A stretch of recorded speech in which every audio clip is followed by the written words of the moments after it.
Alors, maintenant, dans cette seconde vidéo, on va analyser le texte, l'extrait qu'on a lu et traduit. La situation dans laquelle nous nous trouvons, c'est la situation de Érec qui ne se consacre qu'à sa femme, donc qui est complètement, qui dédie sa vie complètement à sa femme, mais pour cette raison, il la déçoit, la délude, parce qu'il décide de ne plus suivre ses devoirs de chevalier, donc et de ne pas se dédier, de ne plus se dédier à l'art de la guerre. Comme vous pouvez voir, le texte, l'extrait peut être divisé en deux paragraphes. Donc la première jusqu'à la ligne 12 et puis jusqu'à la fin de la ligne 13 jusqu'à la fin. On va faire cette division parce que il y a deux différents protagonistes. Dans le premier paragraphe, le protagoniste est Érec, hein. On va voir que au début du texte, il y a son nom qui devient sujet des phrases et son rapport avec sa femme d'une partie et les chevaliers de l'autre.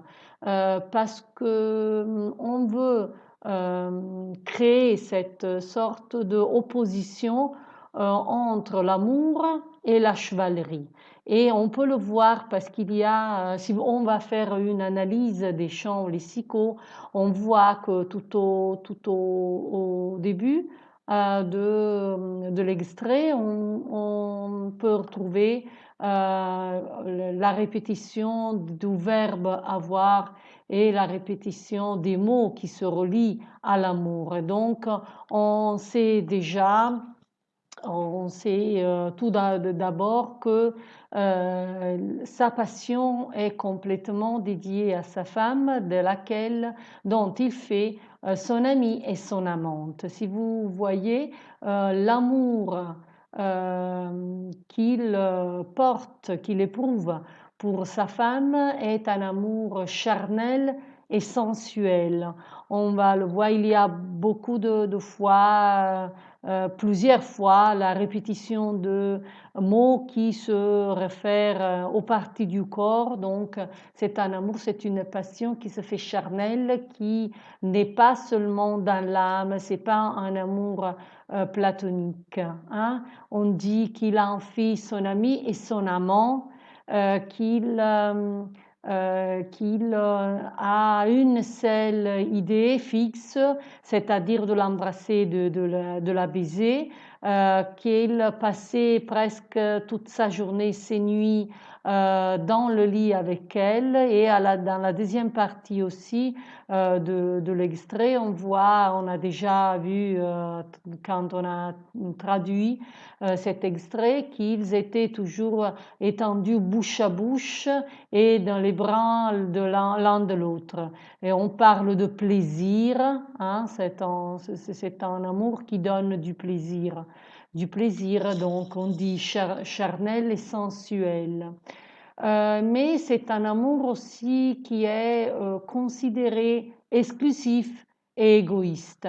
Et cela est, on peut le reconnaître du fait que toutes ces actions sont exprimées à travers une négation, hein. Vous voyez, j'ai souligné, j'ai focalisé l'utilisation du ne, hein. Donc il y a presque toutes les actions qui se réfèrent à Érec sont exprimées à travers une phrase négative, même quand on veut exprimer, quand la situation n'est pas négative, hein.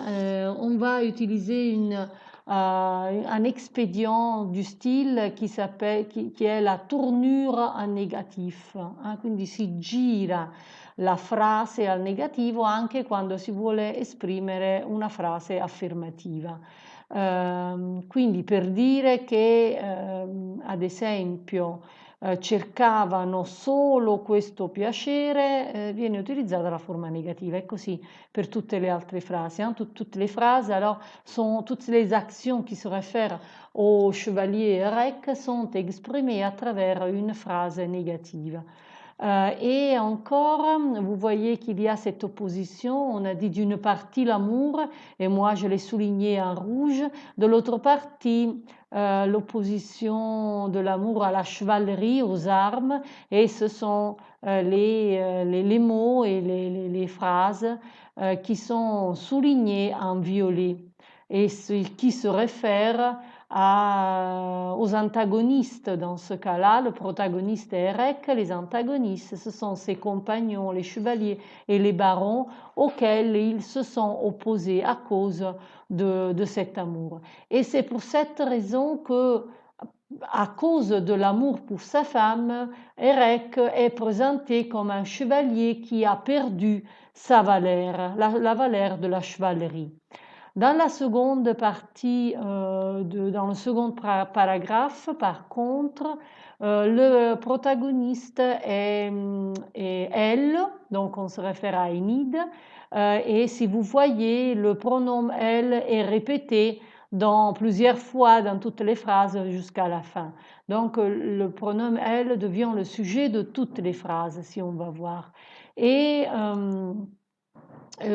ici, il y a l'utilisation de ce mot entre guillemets, recréant. Je l'ai déjà dit, on se réfère au mot, c'est un synonyme du verbe croire, donc ça veut dire qu'il se récrée, il si ricrede, et donc il abandonne les armes et la chevalerie. Et c'est pour ça qu'on a dit qu'il perd sa valeur. La femme, donc Enid, montre des sentiments très particuliers. Elle se sent coupable, hein, parce qu'elle sait qu'à cause de l'amour que son mari prouve pour elle, le meilleur des chevaliers, parce que son mari était considéré l'un des meilleurs chevaliers de la table ronde du roi Arthur, a abandonné la chevalerie. Donc elle se sent coupable du fait que son mari n'est plus un chevalier valeureux. Et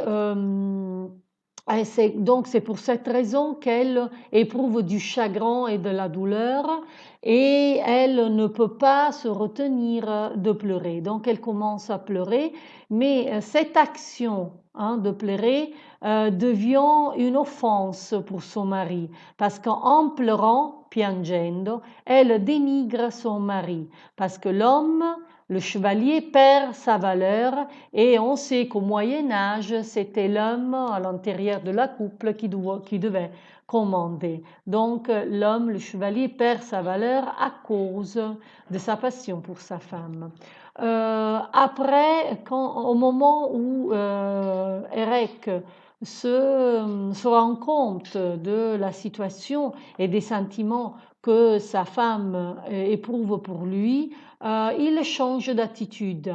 Il commence à se montrer brutal et autoritaire et il n'y a pas cette partie dans l'extrait, mais on sait qu'il décide de partir à l'aventure et il amène sa femme avec lui pour lui démontrer qu'il a de la valeur, hein, parce qu'il veut démontrer, ils se sont blessés dans l'orgueil, son orgueil de chevalier, et il veut démontrer que à sa femme, mais à ses compagnons aussi, aux chevaliers et à toute la cour du roi Arthur, que l'amour pour sa femme peut devenir à nouveau source de courage.